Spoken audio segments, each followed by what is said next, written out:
President Trump suddenly abandons his trade war against the world, declaring victory over the crisis he caused. Colorado considers asking people to submit their photo to get access to adult websites.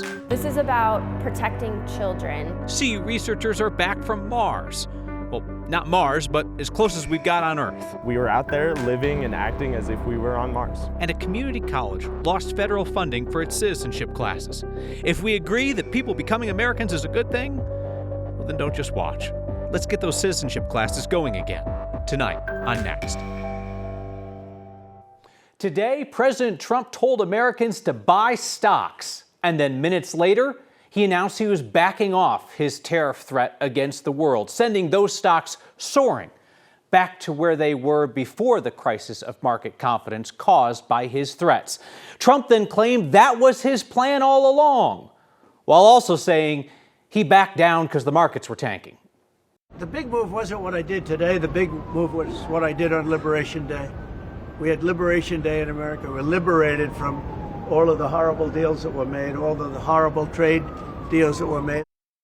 Trump is describing his blink in the face of a self-made recession as a pause, a 90-day hold on steep tariffs on nearly every country in the world. Only China remains a prime target. Trump administration says it will raise tariffs on Chinese imports to 125%. Potentially doubling the price of things Americans buy from China. That came hours after China imposed an 84% tariff on American goods.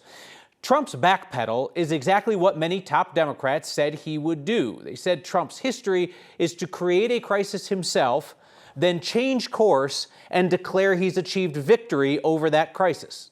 This is a purely self-inflicted wound by the President of the United States. Obviously, at some point, whenever it's convenient for the president, he will try to declare victory no matter what happens. That's what he tries to do all the time. Coloradans will still likely face price increases due to Trump's tariffs, the 125% on China and the existing 25% tariffs he had already slapped on Canada and Mexico before the trade war against the rest of the world. Canada, Mexico, and China are Colorado's three largest trading partners, accounting for nearly half of the state's total import market last year. Democrats in Colorado are preparing to pass a bill that Republicans across the country love: age verification for adult websites.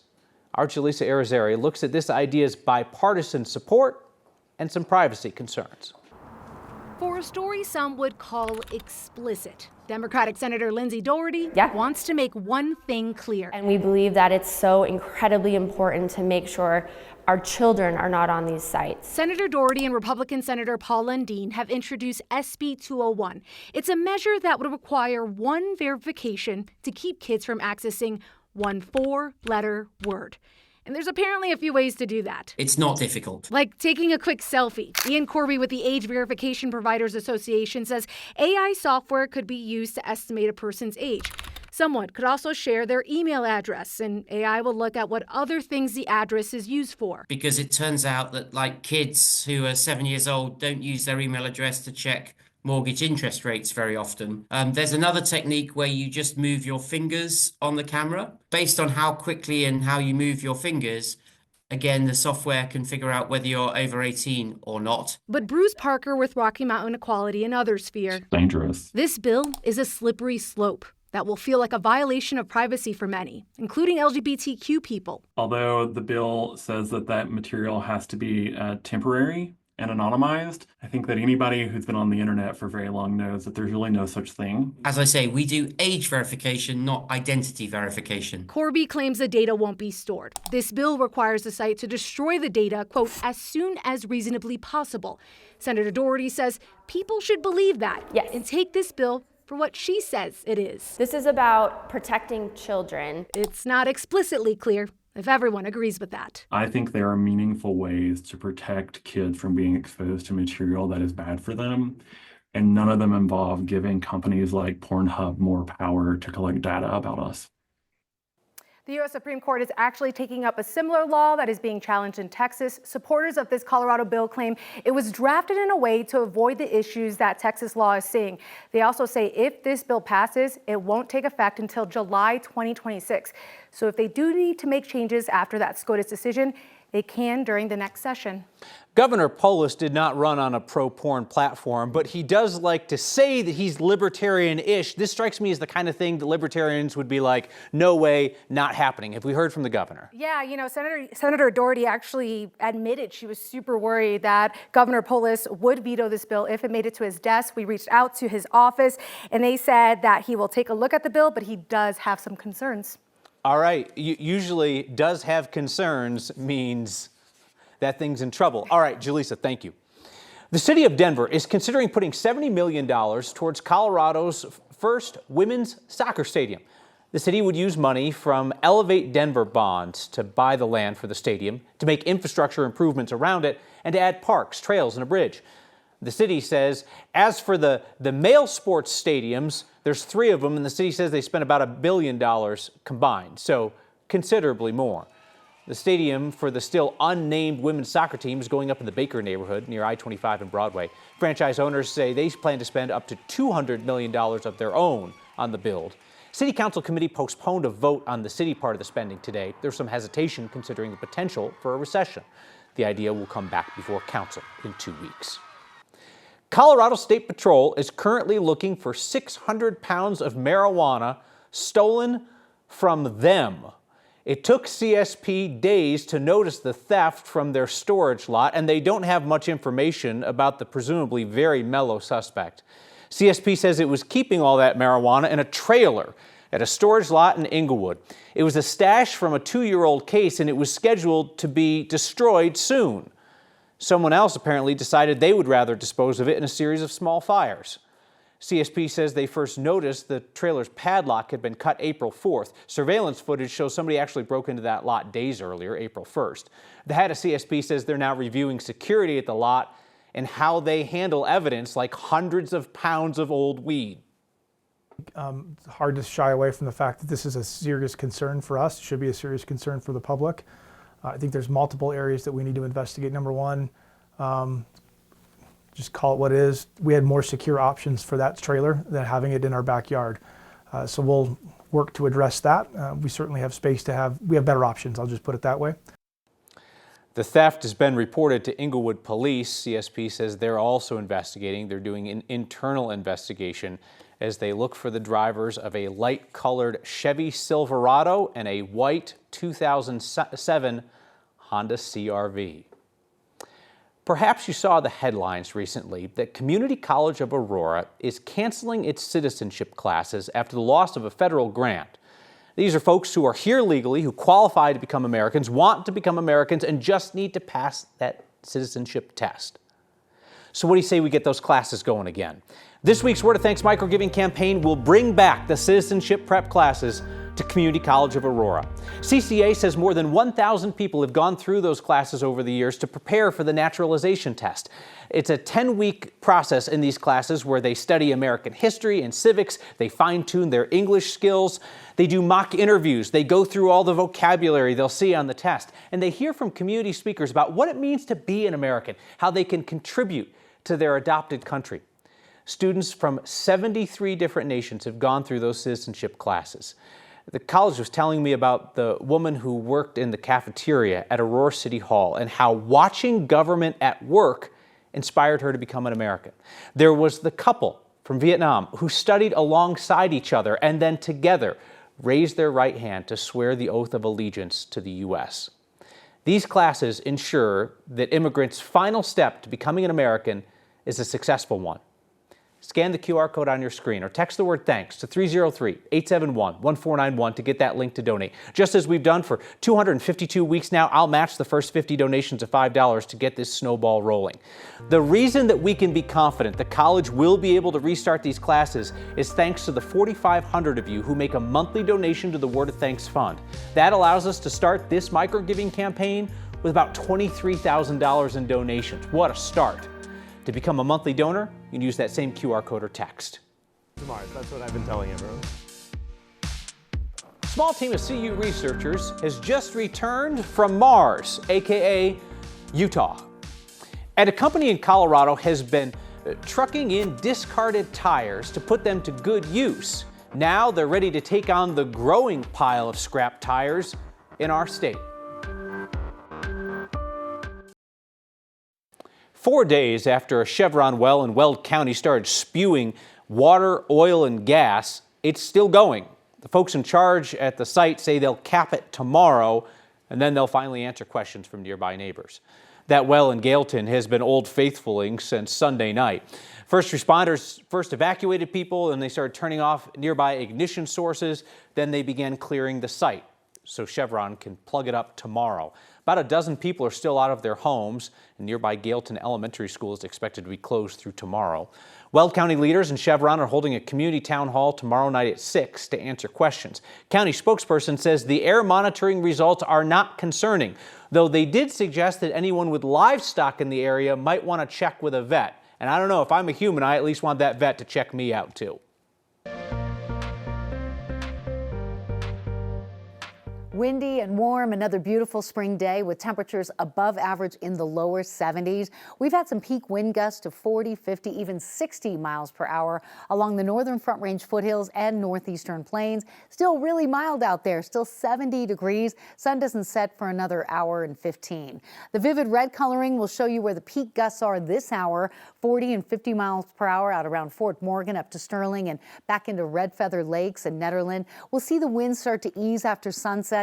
A much calmer overnight and calmer day coming up tomorrow. This is all part of a weather system crossing northern Colorado, so extremely critical fire weather because of the wind, the warmth, and the very dry conditions across the state. This system clipping northern Colorado is headed for the Midwest with high pressure as our dominant feature, not allowing in much in the way of cloud cover, let alone moisture. But signs that the pattern will be flipping and changing as we move into the latter half of the weekend. Temperatures trending very comfortable this evening. 7-day forecast shows highs back where they were today in the low 70s. We jumped to 80 on Friday. If we get to 85 on Saturday, that would tie a record for the date. Slightly cooler Sunday and Monday with a chance for a few rain showers down here and a little snow way up high. There's a lot of talk about sending humans to Mars these days. If that ever happens, they'll need a doctor to go along. Just so happens our Mark Salinger knows the space doc. Sorry, Eric, just gotta clap in your face. All right, you ready? Yes, first time doing this. Exciting. I always thought I had a cool job. Yeah. Then my brother decided to make me look boring. You're a space doctor. Space doctor in training. Eric Salinger is studying aerospace engineering with a focus on bioastronautics at CU. It means the study of life in space. You can tell he's the smart one here. He also took a better spring break trip. I went to Mars. That's what I've been telling everyone. What was that like? It was crazy. I mean, it felt like Mars. We weren't on Mars. We were in the middle of the Utah desert. A group of CU students just got back from the closest thing we have to Mars here on Earth. They wore spacesuits, had a robot dog, and did medical simulations to learn how to survive on a different planet. There's just a lot of unanswered questions when it comes to the exploration of Mars, and doing realistic scenarios like this helps us think about how to solve those problems. So no matter how much modeling and design that we do, if you don't take the technology out into the field, you really don't know how it's going to perform. Katya Arkia is an aerospace engineering professor at CU. We're out there to teach a class that's focused on medicine in space and surface environments. Fortunately, at the University of Colorado, we have this unique program. It doesn't exist anywhere else. Arian Anderson teaches at the Anschutz Medical School. Together, they're training the next generation of doctors to figure out how we can survive in places like Mars. We have to put our students and prospective astronauts into these simulated, stressful environments. We want them to feel immersed as if they are actually on Mars or on the moon or in these complex and remote environments. It was outrageous. And now you know why I feel like the boring brother. Well, if you ever blast off into Mars, I'll be there on Earth waving by. I'll wave down. So the program at CU is super small and brand new. My brother is one of only 2 people in the first class that was established just a couple of years ago. He actually learned about it from a news story, Kyle, that we did right here on 9 News. And look, now I have a space doctor. All right. You have to have talked about this. Would he go? I asked him, do you want to go to Mars? And he said, most likely no. But again, it's a once-in-a-lifetime opportunity, right? Like, literally. Yeah, the first couple flights are likely to be one-way only. That's the reason why I asked. That's why I said I'll wave to you. Sure, exactly. We'll see. Yeah, at least he's a space doctor. That's interesting stuff. Thank you, Mark. It's the Colorado barrier. Move over, Jersey barriers. Colorado's going to put millions of dollars into a newer, greener barrier. Hey, a reminder, you can catch Next streaming each night at 6 p.m. on 9 News Plus. And Next is now a podcast. It's everything you love or hate about the show, but just audio. There are mountains of discarded tires filling up landfills across Colorado. So the state's putting millions of dollars behind an idea to put those tires back on the road in a way. We like to think of ourselves almost maybe like a baker. The tire material is our main ingredient. We mold that and out comes a rubber barrier. Hi, I am Tony Olson with Pre-Tread. We take old waste tires and repurpose them into industrial, environmentally friendly barriers and blocks. Compared to concrete barriers, we are actually 283% less carbon footprint. We are not aware of anyone making rubber barriers, sustainable, environmentally friendly barriers like we are. So we currently are just manufacturing here in our Aurora facility. We have to import crumb rubber from other states. So crumb rubber is made from waste tires. They're basically shredded into little particles. So we recently were awarded an $11.2 million grant from the state of Colorado. What we will now be able to do because of this grant is expand our operations to process whole tires into crumb rubber right here in our facilities. We will no longer have to transport material from other states. We feel so fortunate that we can play our part in helping to offset some of the environmental issues that are not going away. Keep an eye out for those new rubber barriers next time you're at DIA or Mile High or just driving by some road work. We are back with your feedback. Oh, we've graduated from the cast to like the little splints, like little hearts. That's nice. That's nice. Still broken though. Still broken. We have your feedback next. The whole idea behind your Word of Thanks microgiving is that the evening news should not just be a place where we talk about problems, but also offer a way that we can participate in solutions. That's why when Community College of Aurora announced it was canceling citizenship classes due to the loss of a federal grant, I thought that we, together, could restart those classes to help more of our neighbors become Americans. Our donations this week will fund CCA's citizenship classes. There are students waiting to take them. These classes have helped people from 73 countries to study American history and civics and work on their English so they could ace the naturalization test and achieve their dream to become Americans. These folks are our neighbors. They are here legally, and they're looking to take that final step toward achieving a lifelong dream. Scan the QR code on your screen or text the word THANKS to 303-871-1491 to get the link to join me in donating. A text from somebody that says, as a monthly donor, I am proud of this week's choice. I will say it is a daunting thing that more than 4,500 of you have signed up to give in advance to causes that we have not yet identified. I try each and every week to come up with a nonprofit that you can trust, that will use our dollars well. That is no small thing, the trust that you have put in what we are doing together. See you next time.